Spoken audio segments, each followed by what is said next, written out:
你以为自己在坚持原则，其实你只是在用愤怒掩盖恐惧，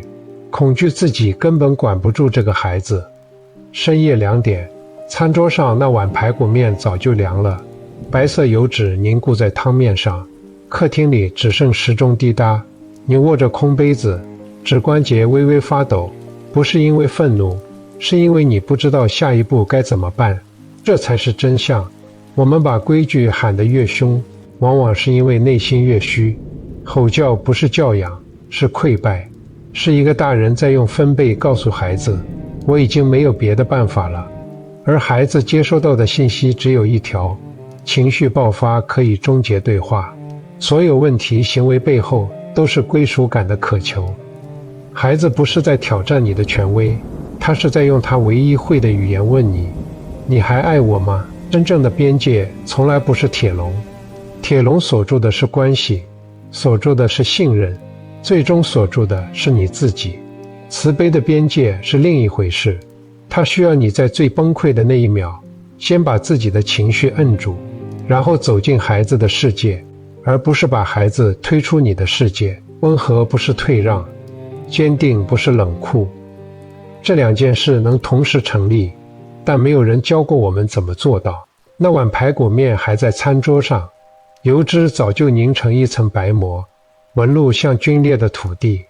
林姐站在走廊尽头，听见卧室门砰地关上，那声音从木头里震出来，穿过她的胸腔，把什么东西撞碎了。她冲上去，脚底踩过地板的每一块缝隙，握住那枚金色球形门锁，冰的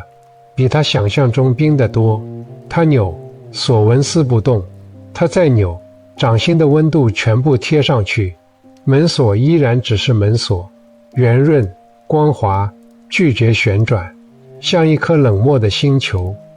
她开始怒吼，声音从喉咙最深处扯出来，她自己都没听清楚说了什么，只知道声浪撞上厚重的木门，弹回来，又撞进她自己的耳膜。门后没有声音，那沉默比对骂更重，像一块铁针压在她喊话的每一个字上面。她的手心开始出汗，汗水让金色的门锁变得更滑。她握得越紧，手指间越是感觉到那种无处着力的打滑感。她抓不住，什么都抓不住。怒吼最终变成哭。她不知道自己是什么时候走回沙发的，只知道坐下去的那一刻，腿突然就软了，像骨头里的力气全部漏光。她缩进沙发里，手捂着脸，眼泪和鼻涕混在一起，哭声是那种破碎的，不成调的，像潮湿的木头在缓慢腐坏，一点一点从内部塌陷。你有没有注意到，在那扇锁住的门前，他做的最后一件事是用力，继续用力。我们几乎从没想过扭不开的时候可以松手，我们只是本能的加力，加力，仿佛只要攥得够紧，门就会屈服，孩子就会屈服，命运就会屈服。然而你看，越是用力拧紧的手，越是让那枚门锁感受到对抗。孩子在门后接收到的不是爱，而是一个溺水者对浮木的死命拽夺。那失控的力道恰恰告诉他，那个口口声声要救他的人正试图把他一起拖入深渊。吼叫从来不是威权，是溃口，是力气耗尽之前的最后一搏。那枚冰冷的金色门锁不是障碍，它是一面镜子，照出的是我们心里那个攥着沙子不肯松开的手。明明感觉到沙粒正在从指缝漏走，却还是死死地握，握到掌心发白，握到连痛觉都麻了。哭声渐渐平息，沙发把他的身体拖着，却拖不住那些翻涌的念头。林姐的眼睛对着天花板，睫毛上还挂着没干的泪。她开始在脑子里复盘，是不是因为早上催她起床的语气太凶？是不是因为上周那次考试她说了不该说的话？念头像滚水，一个接一个往上冒，烧灼着她。但翻到最深处，她碰到的不是愤怒，是一个更古老的东西，恐惧。不是怕孩子变坏，是怕自己是个失败的母亲。那恐惧不是今天才有的，它藏在更早的地方，藏在他自己15岁时曾经紧闭过的某扇门后面。他想起来了，那时候他也摔过门，也反锁过，门外站着一个声音越来越大，却越来越不知所措的人。他以为他已经忘了那个下午，原来没有，他只是沉下去，沉进了今晚，穿过这副身体，借着愤怒重新浮出水面。他并不是在教养儿子，他是在和那个15岁的自己对峙，用错了方向，认错了敌人。你有没有想过，我们对孩子最失控的那一刻，往往不是因为他做了什么，而是因为他的某个动作碰到了我们心里某个从未被妥善放下的旧伤口。我们以为我们在管他，其实我们在管那个藏在记忆深处从未被好好安抚过的自己。那扇门从来不只是一扇门。禅语说，手中抓得越紧的沙，流失得越快。执取本身就是失去的开始，不是孩子关上了那扇门，是我们的执着替孩子把锁扣上的。慈悲不是放弃，是松开那只攥沙的手，不是为了让沙子流走，而是让它在掌心好好静下来，看清它的形状，感受它的重量，再决定如何相握。寒潭的水从不追着落石跑，它只是等石头沉下去，等涟漪散开，等水面重新变得清澈。那清澈才是回应的开始，不是沉默，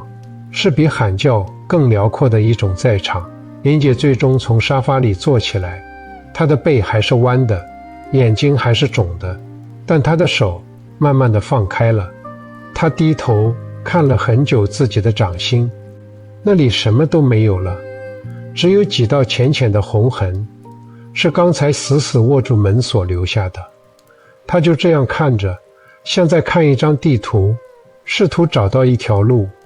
一条不靠怒吼，不靠力气，也能抵达门后那座孤岛的路。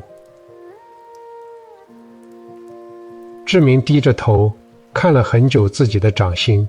那杯温热的麦茶还搁在书桌边角，玻璃杯壁上浮着一层模糊的白雾，蒸汽细细地往上走，走到半空中就散了，消失得悄无声息，像从没存在过一样。屏幕的蓝光把女儿半张脸照成一片冰蓝，耳机线绕过下巴，她缩在椅背里，手指在屏幕上划来划去，眼神没有焦点，也没有要抬起来的意思。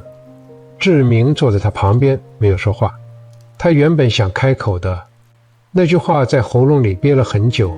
是那种已经成型，随时可以喷出来的句子。手机放下，和爸爸说说话，硬的，命令式的，夹着一点恼怒和一点疲惫。但他把那句话咽回去了。他不知道为什么，只是看着那杯茶，看着杯壁上的白雾一层层凝结，又一层层被热气顶散，手指就慢慢地松开了。他没有收走手机，没有站起来，只是静静地坐着，看着热气升腾，看着他在空气里走了一小段路，然后无声地消失。时间过得很慢，慢到他能听见自己的呼吸，听见暖气机在墙角低沉的嗡鸣，听见女儿偶尔翻动椅脚时地板发出的一声轻响。杯壁上的白雾变化着，有时浓，像蒙在玻璃上的一层薄绢，有时淡，透过雾气能看见茶水深琥珀色的底。志明就这样看着那层雾，什么念头都没有，又什么念头都有，像坐在一条缓慢流动的河边，手里什么都没抓，只是坐着。后来女儿把耳机摘下来了，不是因为她说了什么，只是摘下来了，顺手搁在桌上，偏过头，第一次正眼看向那杯茶，然后用很轻的声音说：“爸，这是麦茶吗？”志明说：“热的。”他伸手捧起来，喝了一口，什么都没再说，但肩膀松下去了，那道从颈根撑到肩胛的僵硬，慢慢的塌软了。你有没有注意到，他赢的那一刻，不是靠说了什么。我们太习惯用语言去攻占沉默，用道理去凿开紧闭的心，仿佛只要话说得够有力，够正确，孩子就会开门迎接我们进去。但那道门从里面锁上的，不是用钥匙打开的，是要等里面的人自己想开了，才会有动静。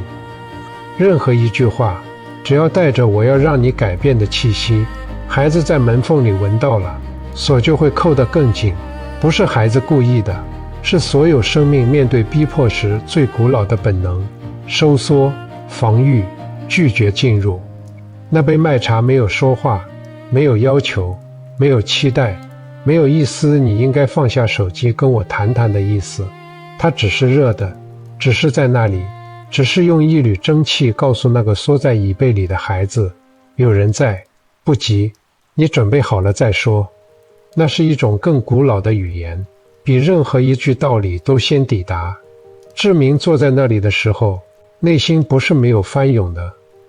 他看着女儿盯着屏幕的侧脸，脑子里有一道念头悄悄冒出来，像地底涌出的泉水，带着泥腥气。他想起自己12岁那年，父亲坐在他床边，没有说话，只是剥了一个橘子放在他枕头旁边。那橘子的气味，清凉的，微酸的，至今他还能在某个恍惚的瞬间重新闻到。他那时候也是把自己藏在沉默里的孩子，不知道怎么开口，只知道那个橘子被放下来的声音，轻得像一句我知道了，不用说。他后来一直记得那天，记得的不是父亲的脸，是那个橘子，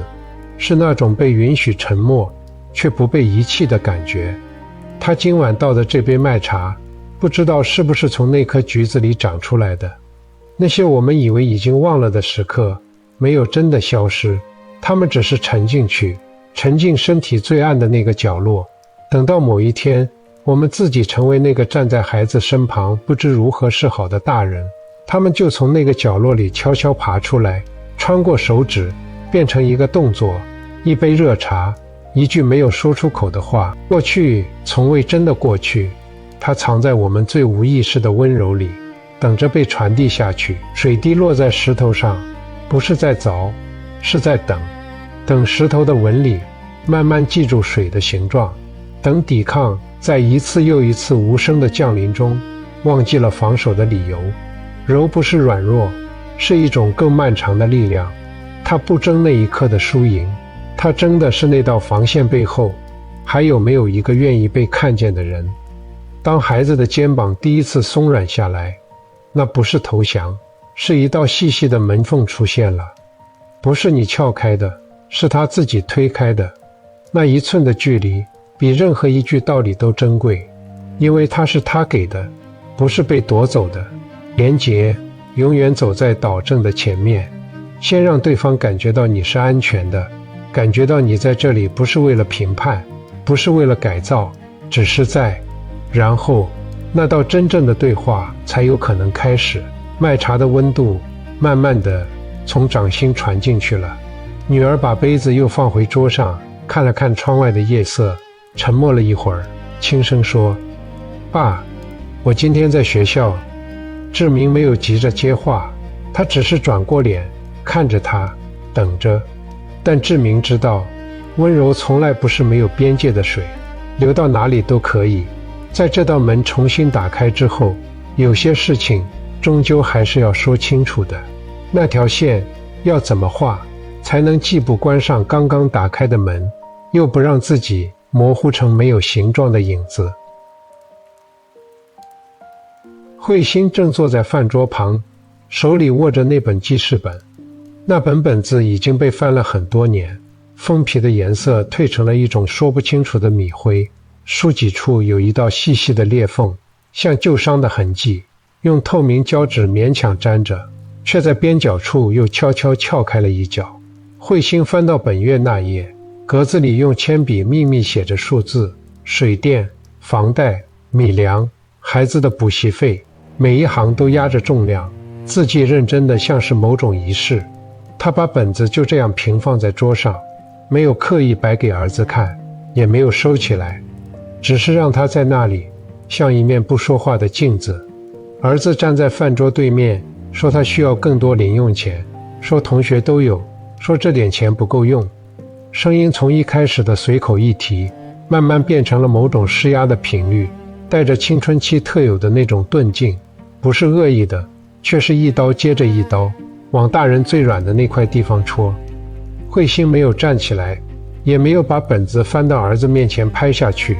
他只是看着他，平静的一直地看着他。这种平静不是冷漠的那种，不是已经放弃的那种，而是一种带着温度的吻，像泥土被踩下去会让出一个印，但泥土还是泥土，不会碎。他轻声开口说，家里现在的安排是这样的，说我们每个月能分配的钱是有限的，说这本子上写的是整个家要一起扛的事情，没有指责，没有你怎么能这样，只是把现实轻轻地摊在桌面上，像展开一张地图，告诉他我们现在站在这里。然后他说他不会多给，但他爱他，这两件事同时为真。儿子沉默了，脸上的表情走了好几步，先是不服，然后是某种被接住却还没反应过来的愣，最后是一种肩膀微微下沉的东西，像是一口憋着的气，悄悄地漏了一点出去。你有没有见过这样的时刻？一个人鼓起全部力气来顶撞，却撞到了一块不还手的柔软，然后不知道该怎么办。我们以为边界是墙，我们以为只要对孩子说不，门就会关死，关系就会裂开，孩子就会觉得我们不爱他，于是我们妥协，一次又一次地松动那条线，把自己的原则让出去，把自己的位置让出去，最后站在原地，连自己的形状都模糊了，却发现孩子还是不快乐，我们也不快乐。我们给出去的不是爱，是焦虑穿着爱的皮走路。慧心坐在那里，心里不是没有翻动的。儿子转身回房间的时候，那扇门关上的声音比平时重了一点，不是摔，是一种刻意的重，像是还有话没说完。那声音落在慧心的胸腔里，沉了一下，他的视线停在那本记事本上，停在那个已经翘起来的边角上，他的手指去压了一下那个角，本子还是不肯完全贴平，松开手又弹起来了，像一个倔强的小小意志。他想起自己年轻的时候，也是那个站在门另一边的孩子，也是那种拿着需求去撞墙，撞不破就更用力撞的年纪。他的母亲那时候从不说不，总是先叹口气，然后给完再抱怨，抱怨完又给出去的是钱，留下来的是一种说不清楚的黏腻，像被人救了，但救的人一直没有放开手，就成了一种缠绕。慧心当年不明白那种感觉从哪里来，只是长大之后，有时候深夜睡不着，会想起那些被给予的东西，心里有一块地方是潮的，像今年的旧木，摸上去是湿的，却说不准是因为被爱，还是因为那爱从来没有边界。他不想把那种潮湿再传给他。边界不是你关上的那道门，是你心里那座没有被风吹动过的山。你可以感觉到风，可以让风穿过，可以知道风的方向，但你站在那里，重心还在，根还在，没有哪一阵风能把你卷走。那种吻不是冷，是更深的热，是一种愿意让对方承受自然后果，而不替他提前逃走的慈悲。寒潭的水是静的，不是因为里面没有生命，是因为它深到表面的波纹在还没扩散出去之前就已经被接住了。你以为孩子要的是你的退让，其实他要的是你的真实。他要知道，当他用力推的时候，对面站着的人不会倒，也不会消失。那种不倒不消失的存在，才是他这一生最早最深的安全感来源。你的软不是爱，你的稳才是。慧心重新低下头，在记事本的最下面一行，用铅笔轻轻写下今天的日期。那个翘起来的边角，他没有再去压它。此时此刻的你，是不是也坐在一片这样迟来的安静里？或许在几分钟前，你刚刚经历了一场耗尽心力的对决，你的指尖可能还在微微发抖，你的胸腔里可能还残存着那种由于恐惧而伪装出来的愤怒。你觉得挫败，觉得那扇关上的门不仅锁住了孩子，也锁住了你作为一个母亲或父亲所有的尊严。但请你低下头，看看自己的掌心，那些因为死死攥着门锁而留下的红痕正在慢慢消退。那不是你的溃败，那是你在学一件从未有人教过你的事，如何在兵荒马乱的对峙中先接住那个快要碎掉的自己。我们总以为规矩需要咆哮来加冕，以为只要声音够大，就能在那张狂暴的青春期地图上标记出正确的方向。可真相是，当你的手松开那一寸，当你的分贝降下那一格，你才真正赢得了孩子的敬重。那不是退让，而是一种慈悲的在场。你守在那条线上，不推搡，不翻越，只是稳稳地站着。这种稳，才是孩子在波涛汹涌的成长中唯一能抓得住的岸。慈悲的边界，从来不是为了把孩子推向荒野，而是为了告诉他，无论你如何冲撞，我这里的灯火始终是静的。在那些与孩子交锋的深夜，在哪一个瞬间，你觉得手中的那枚门锁最沉重？是握紧时的无力，还是松开时的颤抖？欢迎你在评论区留下那个瞬间的一点微光，我们一起在这场温柔的边界课里，练习如何像水一样，既有容纳万物的深邃，也有滴水穿石的坚定。夜深了，灯影落在地板的缝隙里，那道门缝下透出的光，其实一直都在。